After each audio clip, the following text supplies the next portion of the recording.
Aujourd'hui, on va préparer une de mes boissons préférées que j'ai découverte à Jeddah il y a quelques années, le champagne saoudien. Tout d'abord, prenez une pomme, coupez-la en deux, enlevez le cœur et coupez-la en tranches. Pressez un peu de jus de citron frais sur les tranches de pommes afin qu'ils ne brunissent pas. Mettez les tranches de pommes dans votre cruche. Maintenant, coupez quelques tranches d'orange et ajoutez-les aux pommes. Prenez un peu de menthe fraîche, ajoutez un peu de sucre et écrasez-les ensemble à l'aide d'un mortier. Cela aide à libérer toutes les saveurs de menthe. Ajoutez la menthe écrasée dans la cruche. Versez de l'eau pétillante dans la cruche, puis ajoutez le jus de pomme.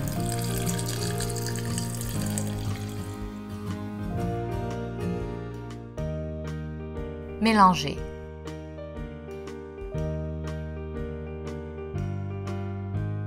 Bien sûr, on a besoin de glaçons pour cette boisson. Versez et servez immédiatement.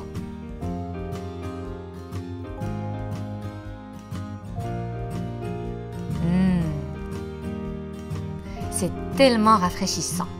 Bon appétit! Aujourd'hui, nous préparons une boisson pour impressionner vos amis et votre famille, un thé glacé à l'orange. Placez d'abord les sachets de thé noir dans un bol et couvrez d'eau bouillante. Laissez le thé infuser pendant 5 minutes. Ensuite, placez le thé dans le réfrigérateur ou le congélateur jusqu'à ce qu'il refroidisse complètement. Ok, maintenant nous sommes prêts à servir. Ajoutez du sucre au thé à votre goût. Remuez jusqu'à ce que le sucre soit dissous.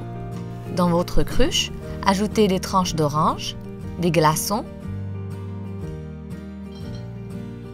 de la menthe fraîche que vous écrasez un peu, du thé noir froid, puis du jus d'orange frais. Je préfère utiliser la même quantité de thé noir et de jus d'orange, mais vous pouvez ajuster les quantités à votre goût. Et enfin, j'ajoute mon ingrédient secret, l'eau de fleur d'oranger. Mélangez tout et servez immédiatement.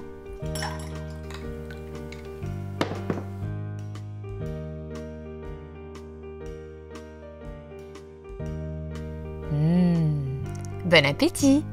Aujourd'hui, nous préparons une délicieuse recette marocaine traditionnelle que ma grand-mère avait l'habitude de faire mais qui n'est plus aussi répandue de nos jours. Poulet farci au couscous. Étape 1. Préparation des ingrédients. Couvrez les raisins secs avec de l'eau bouillante et laissez-les tremper pendant 1 heure. Hachez les amandes en morceaux. J'utilise des amandes blanchies que j'ai frites pendant quelques minutes dans de l'huile végétale. Préparons la farce. J'utilise du couscous cuit. Ajoutez les amandes frites hachées et les raisins secs après les avoir séchés. Mélangez tous les ingrédients. Ajoutez le sucre et la cannelle moulue. Continuez à mélanger. Maintenant, ajoutez de l'eau de fleur d'oranger qui apporte une saveur incroyable au couscous. Ok, la farce est prête. Étape 2. Préparez le poulet. D'abord, nous lavons le poulet en le frottant avec du sel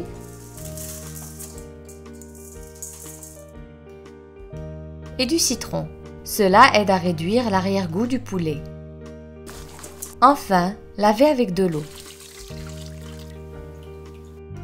Pour la marinade du poulet, nous aurons besoin de poudre de gingembre, poudre de curcuma, poivre, sel et du safran. Ajoutez l'huile végétale et mélangez.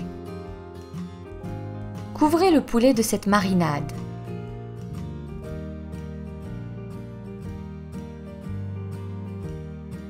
Laissez le poulet mariner pendant au moins 30 minutes. Nous allons prendre un peu de couscous et l'utiliser pour la farce. Le reste, nous le servirons comme accompagnement du poulet. Prenez une ficelle de cuisine et allons-y. Remplissez le poulet avec le mélange de couscous et entassez-le avec la cuillère afin de farcir le poulet avec le plus de couscous possible. Utilisez des cure-dents en bois pour fermer l'ouverture du poulet. Ensuite, en utilisant la ficelle, ficelez le poulet. Placez le poulet poitrine vers le haut et les cuisses vers vous.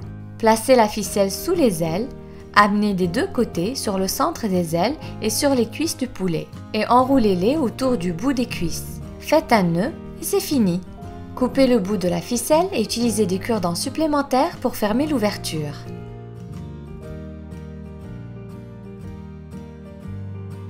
Étape 3. Cuire le poulet. À feu moyen dans une grande marmite, ajoutez de l'huile végétale. Ajoutez le beurre, puis ajoutez les oignons hachés. Pour les épices, nous aurons besoin de poudre de gingembre, poudre de curcuma, poivre, un peu de safran, un bâton de cannelle et du sel. Mélangez. Maintenant, ajoutez le poulet et laissez-le cuire quelques minutes de tous les côtés pour que le poulet absorbe toutes les saveurs d'oignons et d'épices. Recouvrez le poulet à moitié avec de l'eau. Ajoutez un bouquet de coriandre fraîche, couvrez la marmite, portez l'eau à ébullition, puis réduisez le feu et laissez mijoter environ 15 minutes. Après, retournez le poulet de l'autre côté et continuez à cuire. Une fois le poulet prêt, retirez le poulet de la marmite et placez-le poitrine vers le haut sur un plat à four recouvert de papier parchemin. Ajoutez du beurre sur le poulet. Faites cuire dans un four préchauffé à 200 degrés pendant environ 15 minutes ou jusqu'à ce que le poulet ait une belle couleur dorée. Étape 4. Étape finale. Retour à la sauce. Assaisonnons-la et ajoutons plus de saveur. Retirez la coriandre et le bâtonnet de cannelle. Ajoutez le sucre et mélangez. Continuez à cuire la sauce à feu vif pendant 5 minutes pour l'épaissir. Voici un conseil. Si vous voulez encore plus de saveur dans les raisins secs que nous ajoutons au couscous, égouttez les raisins secs de l'eau, placez-les dans une casserole, ajoutez de la sauce de poulet et laissez cuire pendant 10 minutes. Puis ajoutez-les au couscous. C'est délicieux. Maintenant, nous finalisons le couscous. Prenez un peu de sauce et versez-la sur le couscous.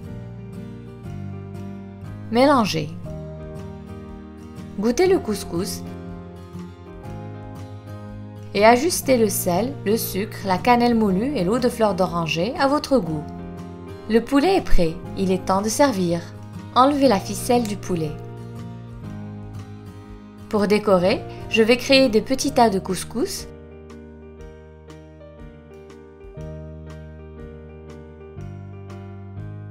Puis placez le poulet au centre. Maintenant, versez la sauce sur le poulet et garnissez d'amandes frites. Et c'est tout. À table! Regardez l'intérieur du poulet. Une belle garniture de couscous et un poulet parfaitement cuit. Les saveurs du Maroc de ce plat sont présentes à chaque bouchée. Bon appétit! Aujourd'hui, nous préparons un gâteau magnifique et délicieux. Un gâteau roulé au chocolat. Étape 1. Préparez la pâte. Dans un grand bol, placez les œufs. Mélangez avec une spatule. Maintenant, ajoutez la poudre d'amande, le sucre en poudre et la farine. Continuez à mélanger avec la spatule jusqu'à obtention d'une pâte lisse. Ajoutez le miel et mélangez. À feu moyen, placez une grande casserole. Remplissez-la à moitié d'eau bouillante et placez le bol avec la pâte au-dessus. Continuez à mélanger pendant environ 5 minutes jusqu'à ce que la pâte devienne tiède. Vous pouvez tester la température avec votre petit doigt. Retirez le bol du bain-marie et utilisez un batteur électrique pour battre la pâte. Continuez à battre jusqu'à ce que le bol refroidisse. Il suffit de toucher le bol avec votre main pour vérifier la température. Cette méthode nous aidera à obtenir un gâteau doux et moelleux. Maintenant, nous avons besoin de 3 blancs d'œufs.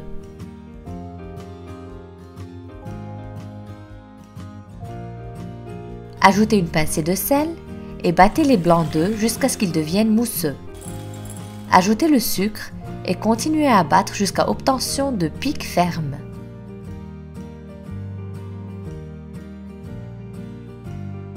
Ajoutez un tiers des blancs d'œufs à la pâte et mélangez doucement avec la spatule. Une fois intégré, ajoutez un tiers des blancs d'œufs et continuez à mélanger. Puis ajoutez le reste des blancs d'œufs et mélangez pour avoir une pâte lisse et moelleuse. Prenez une cuillère à soupe de pâte et ajoutez-la au beurre fondu dans un bol séparé. Mélangez bien. Maintenant, ajoutez-la à la pâte principale et mixez. Notre pâte est prête. Versez dans un moule couvert de papier parchemin. Utilisez une spatule plate pour répartir uniformément la pâte dans le moule. Enfin, utilisez un morceau de papier absorbant pour nettoyer les bords. Maintenant, au four.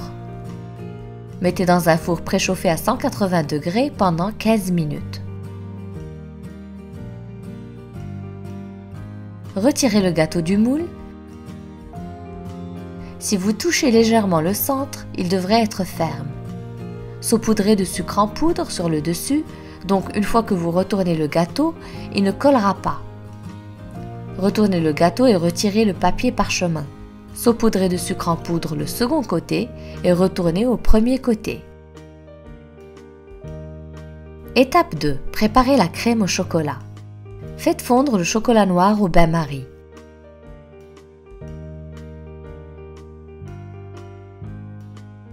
Réservez et laissez refroidir un peu. Dans un grand bol, battez la crème au fouet ou à l'aide d'un batteur électrique jusqu'à obtention de pics mous. Ajoutez le chocolat fondu à la crème fouettée et mélangez jusqu'à obtention d'une crème au chocolat lisse. Placez la crème au chocolat dans le réfrigérateur pendant au moins 30 minutes avant de l'utiliser. Étape 3. Roulez le gâteau. D'abord, tranchez les bords du gâteau. Maintenant, mesurez des sections de 5 cm dans la largeur du gâteau et coupez de longues lanières. Vous aurez 5 bandes au total. Étalez la confiture d'abricot sur le gâteau.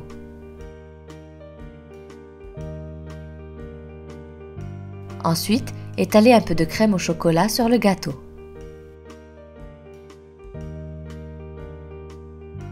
Prenez la première bande et roulez-la doucement comme si vous rouliez un tapis.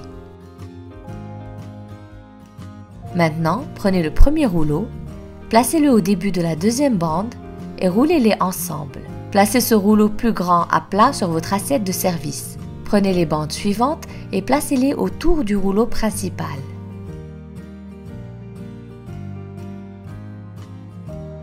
Versez le reste de la crème au chocolat sur le gâteau et étalez-la uniformément. Utilisez le dos d'une cuillère pour décorer avec des pics. Ajoutez des éclats de cacao ou du chocolat râpé.